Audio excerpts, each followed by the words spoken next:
So hello everyone, my name is Rune Christensen and I'm the founder and CEO of MakerDAO. And today this talk is called MakerDAO and the DAI stablecoin. And the goal is really to just give a very high level basic overview of what this project is. And so very first I'll just explain, let me use this, explain Maker itself, right? So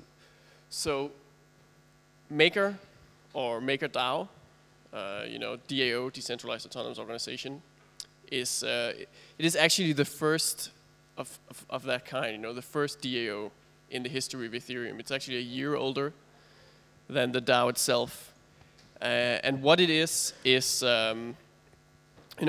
platform for stability.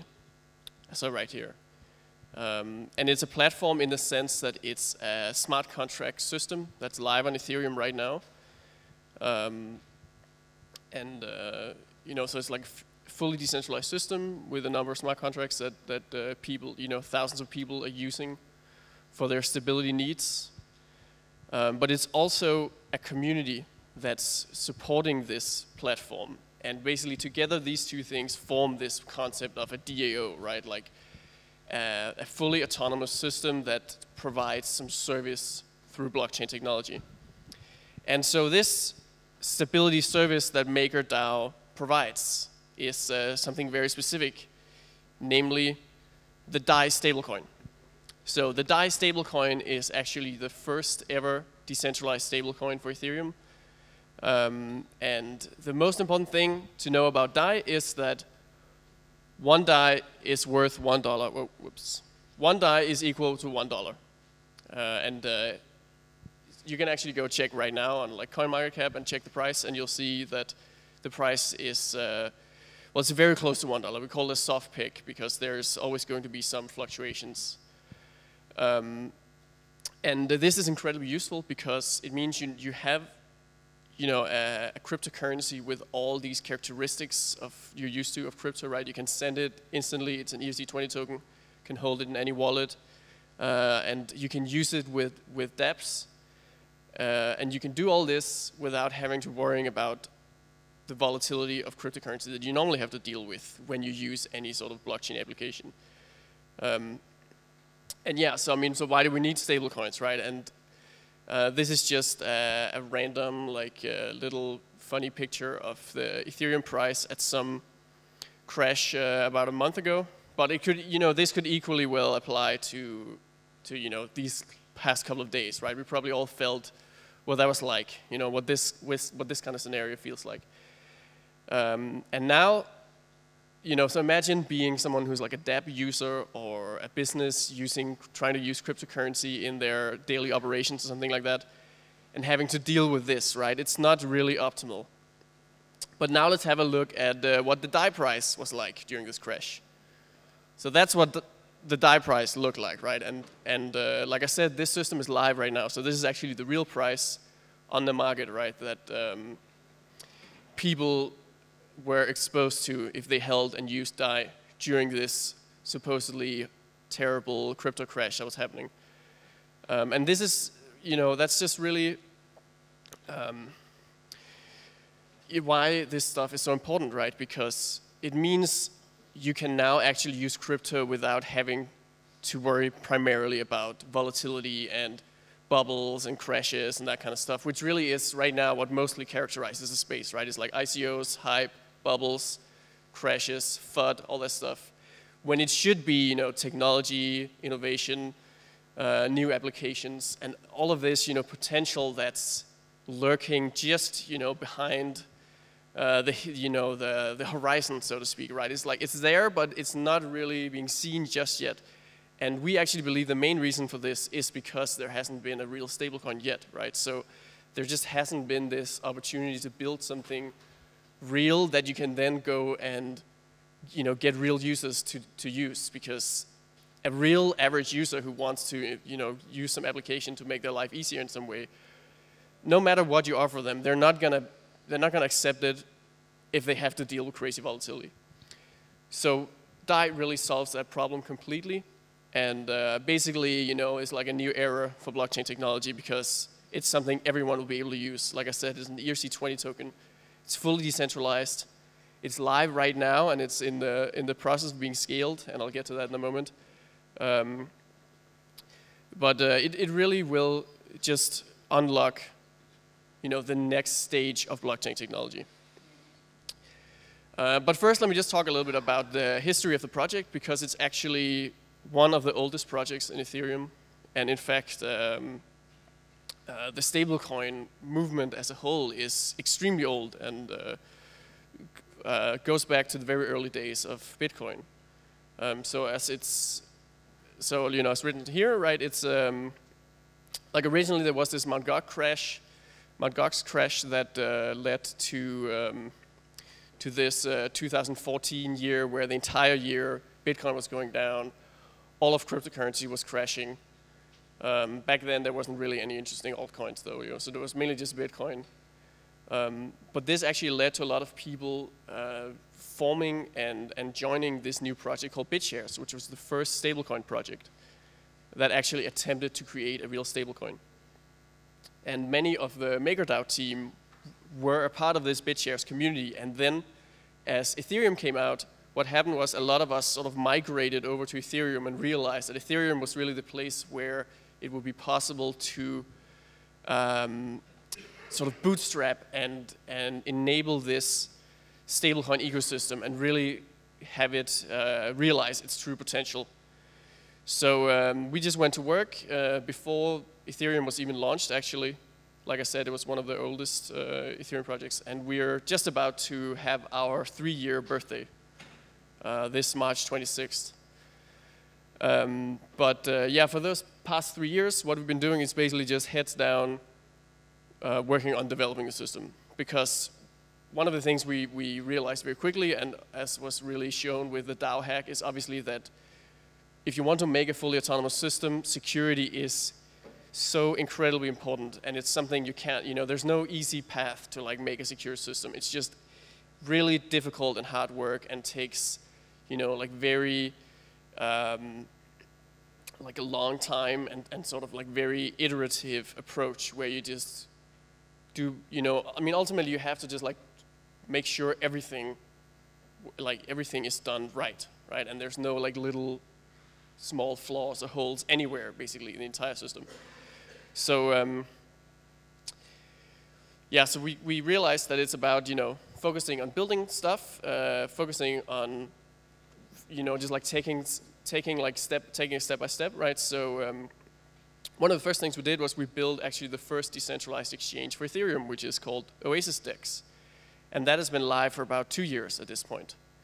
And nowadays it pretty much looks the same as what it did when it was first launched, but there's actually some exciting improvements coming to Oasis DEX in the near future, but that's something for another day.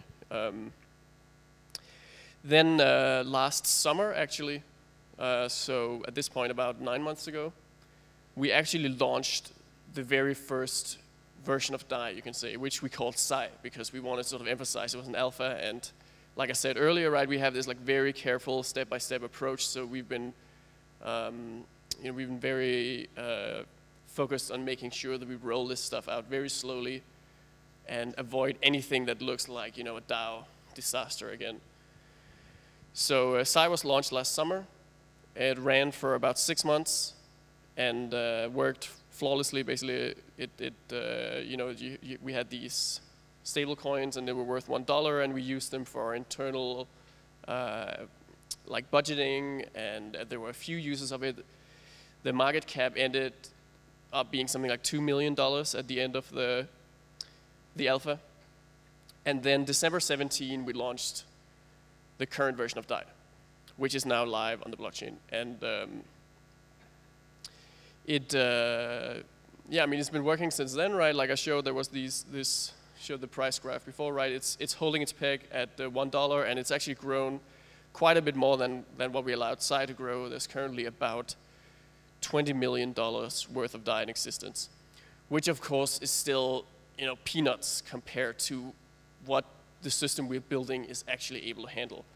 Because ultimately it is a stablecoin system, and in fact, pretty much all of blockchain technology is about this like immense scalability you can unlock, right? Where you can actually allow everyone to sort of hook into the same single system, right? And just like use one infrastructure that can then handle any level of pressure on it without failing due to technological reasons, but in particular also because there's not this centralization risk that makes it sort of safe for everyone to rely on the same system.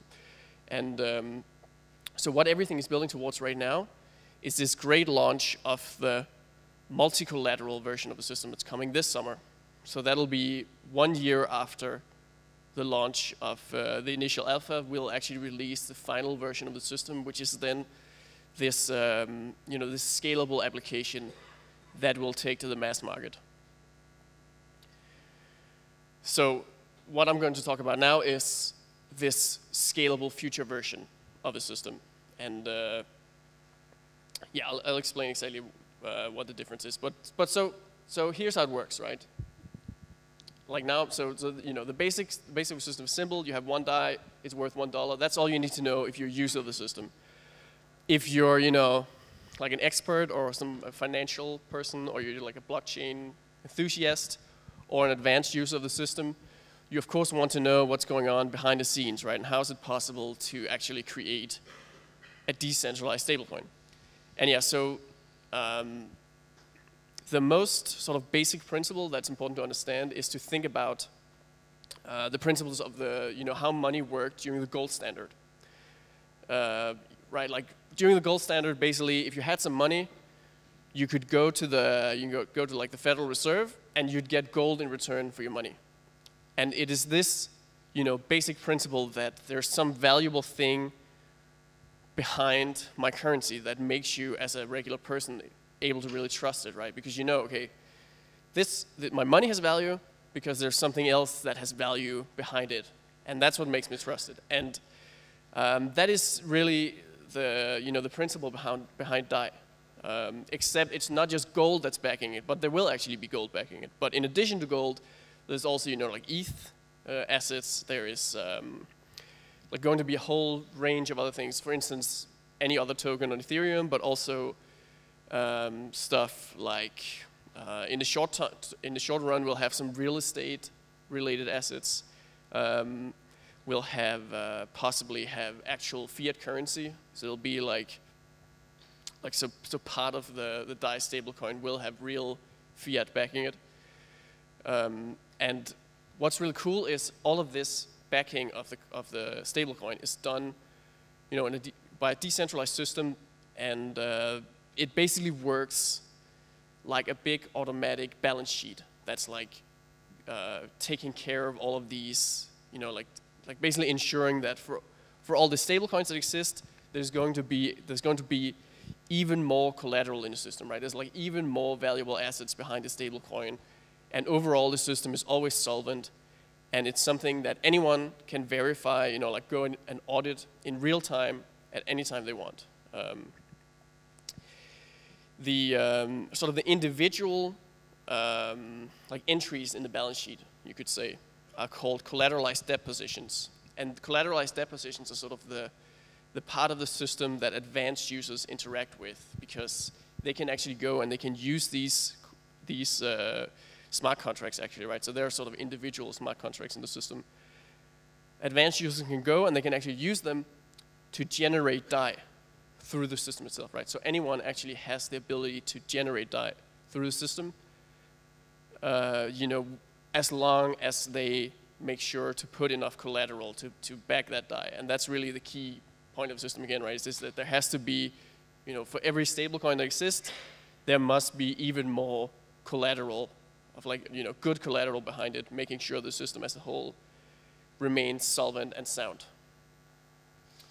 So this is just like a really basic overview of how sort of the user flow of generating DAI and then later like repaying it and getting your collateral back. So basically the way it works is that you have this collateralized debt position, right? Like you create this smart contract, then you put in some collateral, as you can see here. So this is like a pile of collateral, And that could be something like gold or ETH. And so in this case, someone put in $300 worth of collateral.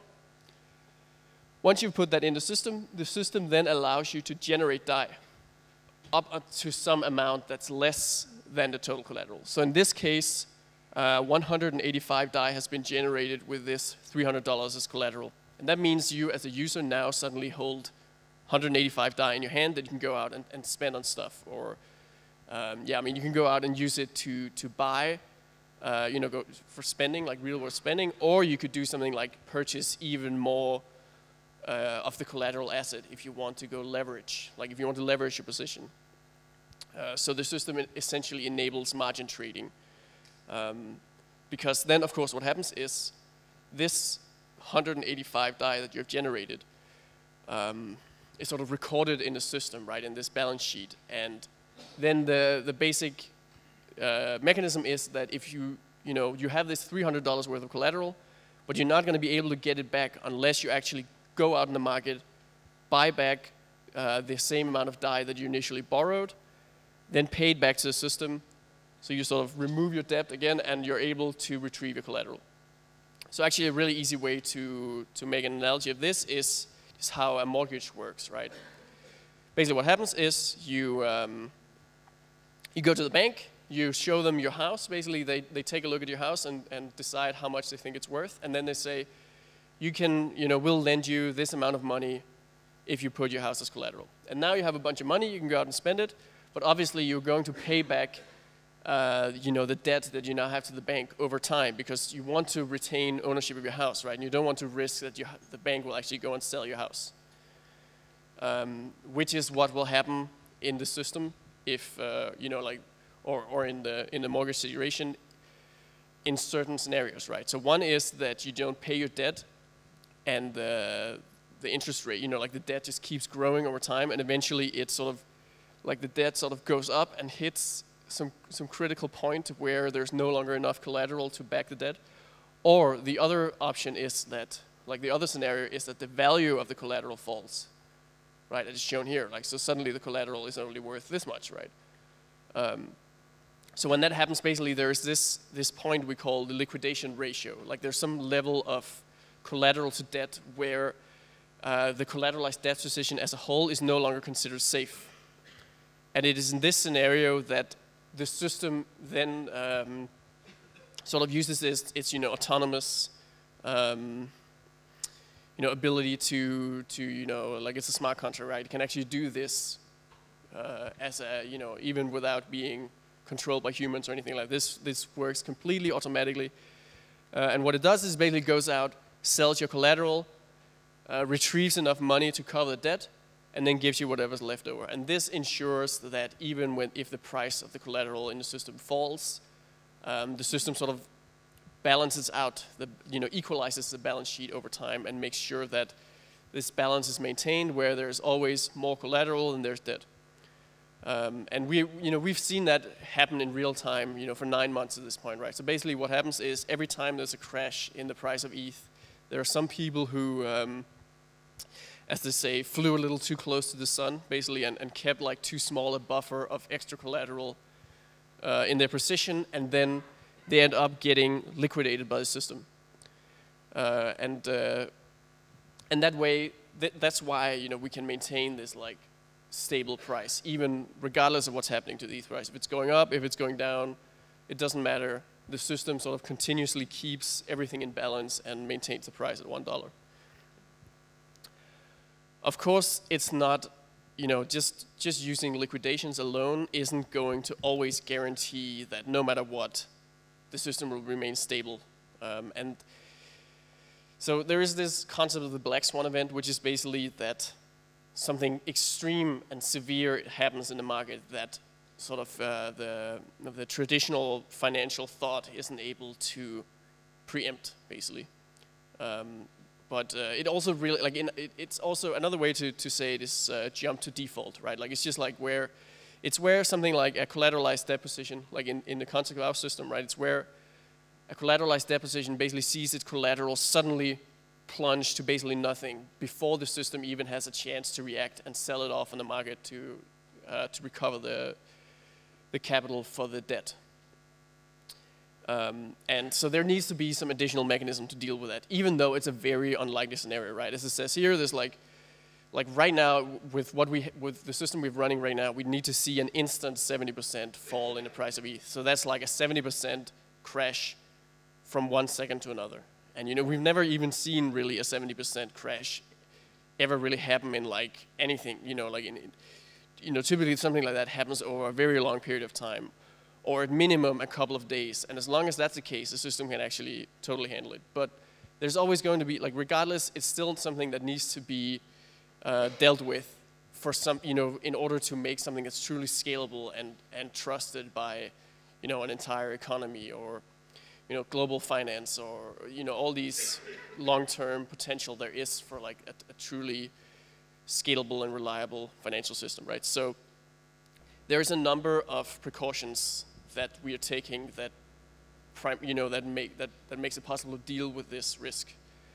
And the most important is just to diversify the collateral, right? So, and in fact, that's really the main thing that keeps the system as a whole safe, and really keeps DAI as a reliable and stable and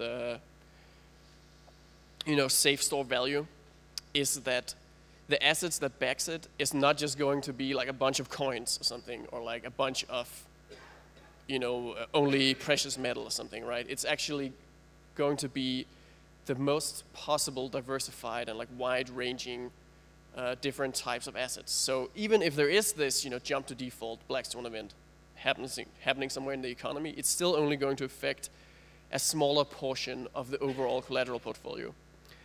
And as long as that is the case, we can actually deal with it. We're actually able to design a system in such a way that it can recover even from like a sudden crash in some of the collateralized depositions.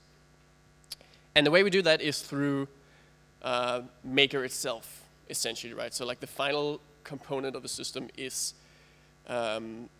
this idea of like the MakerDAO that's behind the whole thing. So basically, so what Maker is, on one hand, is like this community of people, right? It's currently more than 4,000 people who hold a bunch of these MKR tokens. So there's a million tokens in existence in total. What it doesn't say here is that 350,000 of those are still held by the foundation and are being distributed over time. But the rest are all in the hands of the community and are trading freely and have been trading for 3 months at this point. It's a very high-risk asset, but it potentially also has a very high reward because it, and also it's like a high responsibility asset, you can say as well, because basically MKR holders have the right and the ability to vote directly in this autonomous system, and actually, like they set the rules directly through Ethereum transactions. And they set rules, for instance, for how the system is diversified. So they basically say we want this and this and these types of collateral we want, and this, we don't want. This is too risky, and like that, basically on one hand. And on the other hand, they set sort of the individual parameters for each type of collateral, saying something like, with gold, you need, 10% extra collateral, right? But with ETH, you need 50% extra because we think ETH is more risky than gold, for instance. And that's all great as long as everything is going well. They actually will earn a continuous income because MKR is necessary to pay the fees in the system. But if they make a mistake and there is, a black swan event, and there is this like insolvency basically, where there is some collateral that's not enough to cover the debt of the system, MKR holders are forced to bail it out directly themselves. And you can basically think of it like this, right? So basically when the system is going well, the total supply of MKR continuously decreases over time, and everybody's happy. But then if there is some mistake or there's an unforeseen crash or something like that, the bad debt has to be recapitalized through the dilution of the MKR asset. So the MKR supply will spontaneously increase as the system autonomously prints a bunch of MKR and then sells it on the market, and then like brings in a bunch of new funds that are then used to keep the system fully solvent. So here's just like a final overview of the system as a whole, right? So basically, you got the DAI stablecoin that's worth $1. It's backed by collateral that are held in the CDPs, and anyone can use these CDPs. So that's anyone, like, so there's open access to this. You don't need anything special to be able to use this part of the system. And they can generate DAI as well as putting this collateral here that guarantees the price of the DAI. And they do this on terms set by the MKR holders, who they manage the terms of the CDP holders, and then in return they get this stability fee that is paid with the MKR asset. But then ultimately, the MKR asset is also, in return for the stability, is forced to act as the final guarantee for this price as well. And one of the great things that this creates is this, this alignment of incentives where MKR holders have the same incentive as DAI holders to make sure that the price of DAI remains stable in the long run. Okay, I think that's all I have time for. Yeah, okay. Then let me just, actually very quickly, just very quickly talk about this. Okay, so here's a bunch of industries that are going to be massively disrupted by DAI and stablecoins, right? Remittance is a really obvious one, because it's it's actually happening right now, even with volatile assets that, like even with volatile cryptocurrency, that you can send money really easily. If you buy Bitcoin in one country and you sell it in another country, now you suddenly instantly move the money there. And there's a big downside currently, and that is the volatility of Bitcoin and ETH and the other fixed supply cryptocurrencies mean that there's a pretty high spread you have to pay when you do this. And that's obviously solved by DAI because it's a stablecoin, so the spread is incredibly low against fiat currencies.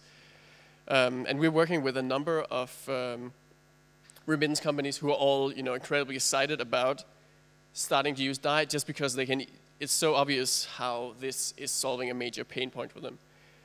Supply chain is another industry that's just like majorly disrupted by a system like Maker and DAI, because not only is it really useful to have a stable coin for settlement in an industrial supply chain, but also there's like typically big issues with financing, especially for smaller participants in the supply chain, where typically they're sort of squeezed financially by their business partners who all want to pay everything up front, but refuse to pay them any money until something like 6 months later or whatever, like just always try to sort of squeeze them on the terms. And that means if you're a small business in a supply chain, you typically have to borrow a lot of capital at a high borrowing cost, because the banks as well, they're like, well, you're a small company, I'm going to give you a high interest rate.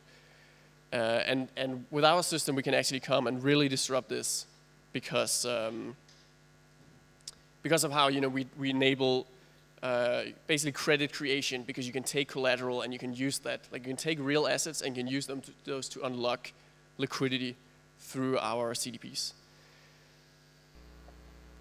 We have this recently announced partnership called the Stable Fund, which is a partnership with L4, one of the really big blockchain incubators.